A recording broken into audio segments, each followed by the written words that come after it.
आज सीतामढ़ी जिले का कई ऐसे पंचायत हैं जो सुखाड़ की स्थिति को झेल रहे हैं। किसान जो फसल बुआई किए थे, जो बिचौलिया लगाए थे, वो सूख गया है। पानी नहीं आ रहा है, चाहे वो हैंडपंप हो या किसी भी व्यवस्था से पानी नहीं आ पा रहा है। कई जगह नल जल की स्थिति बहुत ही ज्यादा खराब है, पानी नहीं आ रहा है। ज्यादातर जगहों पे पानी जो है वो नल जल के माध्यम से भी नहीं आ पा रहा है। हैंडपंप थे वो सूख चुके हैं। लोगों के लिए पानी में त्राहिमाम मचा हुआ है।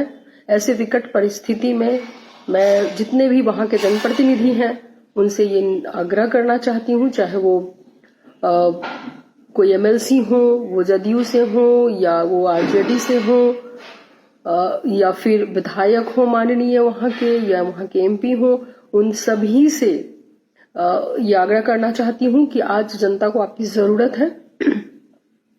आप उनके साथ खड़े हों। आज सब पक्ष और विपक्ष को भूल करके आज जनता की तकलीफ की घड़ी में साथ खड़े होकर के रहने की जरूरत है। उनकी पानी की समस्या दूर होनी बहुत जरूरी है। सब मिल करके ये सब आवाज उठाएं, सब मिल करके प्रयास करें कि कैसे ये पानी की समस्या खत्म होगी। जब लोग ही नहीं बचेंगे, जब व्यक्ति ही जिंदा नहीं बचेगा, तो वोट पक्ष और विपक्ष लेकर के क्या करेगा। आज दौर है, आज जो वक्त है वो इंसानियत का परिचय देने का वक्त है, न कि पक्ष और विपक्ष को याद रखने का वक्त है।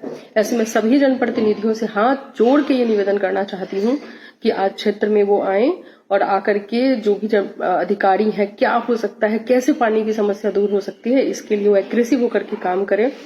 मैं भी कल ब्लॉक में रहूंगी, परिहार ब्लॉक में कल रहूंगी और दिन भर सुबह और शाम सिंहवाहिनी पंचायत के लोगों से मिलूंगी। बाकी दोपहर का पूरा वक्त जो है वो परिहार ब्लॉक पे लोगों की समस्याओं को सुनना और पानी की समस्या कैसे दूर हो उसके लिए अपने स्तर से जो भी प्रयास हो सकता है वो मैं करूंगी। परसों सोनबरसा प्रखंड में रहूंगी और सुबह और शाम सिंहवाहिनी पंचायत के लोगों से मिलूंगी। उसके बाद पूरा दिन भर सोनबरसा प्रखंड में रहूंगी, वहां की समस्याएं जो है वो भी सुनने का और समझने का और दूर करने का प्रयास करूंगी।